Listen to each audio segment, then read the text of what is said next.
G'day golfers! Well, this week I've had 2 online clients through Skillest that have had the same issue, and that's hitting their pitch shots and wedge shots fat or heavy. Now, oddly enough, the reasons that these 2 players have struggled with these shots has been exactly the same. And we see these types of shot patterns quite regularly.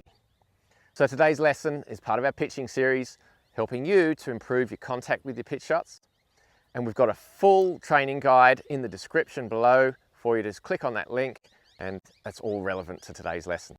We're going to finish off with a really easy drill that anyone can use that can help them with their ball striking with any club in the bag. I'm Glen.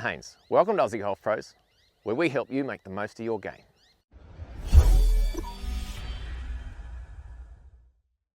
The common denominator for our 2 players is that they're trying to get ahead of the shot to make sure that they hit the ball first and then the turf.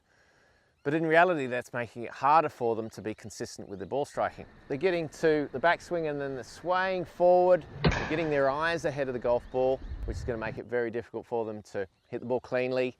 And then they get this shaft very forward at impact. Now, I've got 10 degrees of bounce on my sand wedge, which is pretty standard. But if you've got the shaft forward more than 10 degrees, we now have negative bounce, which means that the leading edge is lower than the trail edge.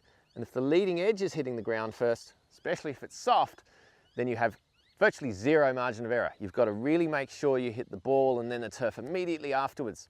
And it's very easy to just hit just an inch behind the golf ball or even half an inch, and that turns into a heavy shot that's only going to go half the distance if you're lucky. So we've got to make sure that we're using at least some bounce. Having the shaft slightly forward at impact's fine. As I said, I've got 10 degrees of bounce, so if I'm forward 5 degrees, I've still got 5 degrees of bounce to work with, and we want that bottom of the club working through the grass, and we want to be a lot more shallow.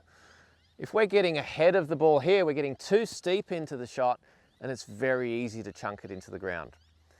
So we're going to keep more central, more centered, and we're going to keep the club gliding through the grass so that we have more margin of error.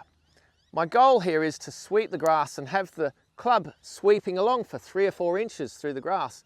And if the ball's anywhere in that area, then we're going to get a good contact with it. And it just doesn't mean that we need to really be swaying backwards to try to glide along the grass there. Just by keeping the club shallow through impact and not taking a divot, we really want to sweep the grass, then that's going to give us the margin of error we're looking for. And it doesn't matter if you are sort of stiff arm, not using your wrist too much, or you can hinge. Doesn't matter, we're still trying for that shallow impact area, shallow angle of approach through impact that's going to help us with that contact. So which do you prefer? Do you prefer to hit your pitch shots with lots of hinge, or are you more of a Jason Day, Steve Stricker type of player that doesn't hinge too much? So let's have a go and see if we can sweep through. And there's a perfect example where the club has swept along the grass for 3 or 4 inches. I actually hit the grass before the ball, but that's absolutely fine because I've got that shallow angle of approach through impact. If I'd done this where I've got ahead of it and hit down on it a lot, forward shaft angle, and I'd hit even ½ inch before the ball, then the ball wouldn't have gone very far at all.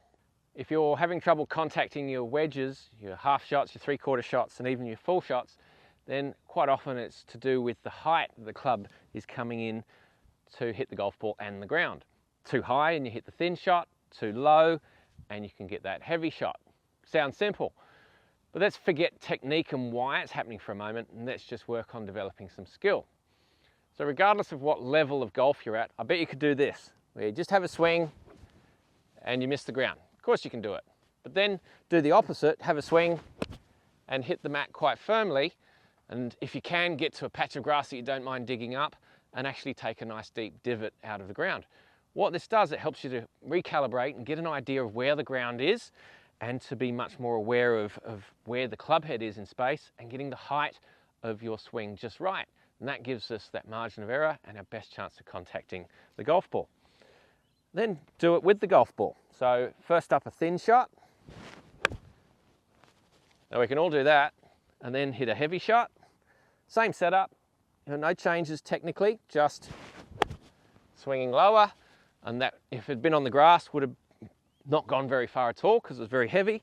and then just try to get the height just right. A little bit low, that one, but that's the idea, is you're just recalibrating and then go through it again. Get 3 more golf balls. One thin, one heavy, and one just right. That's better. So just by working on your skill development, you can improve your ball striking just to get the right height of your club. And you can obviously do this with any club in the golf bag, even your driver. Because if you're too low with the driver, you're catching a little bit of grass, and if you're too high, you're leaving the tee in the ground, you're not finding the sweet spot, and you're not getting the maximum distance. When it comes to your wedges, we're looking for maximum control and consistent spin rate, consistent distance control, and you need to get the right height with your club in order to achieve those things. We're not saying this is the only way to hit pitch shots, but if you are struggling with heavy contact on some of your pitches and wedge shots, then you really can afford yourself a bigger margin of error if you can get that club to glide through the grass and be shallower. Ask yourself, how deep are your divots from time to time? So we've got a free download here, your training guide on today's lesson. And if you're struggling with thinning your pitch shots rather than hitting them heavy, then this video is going to help you sort those out. Thanks so much for watching. Until next time, are you the best golfer you can be?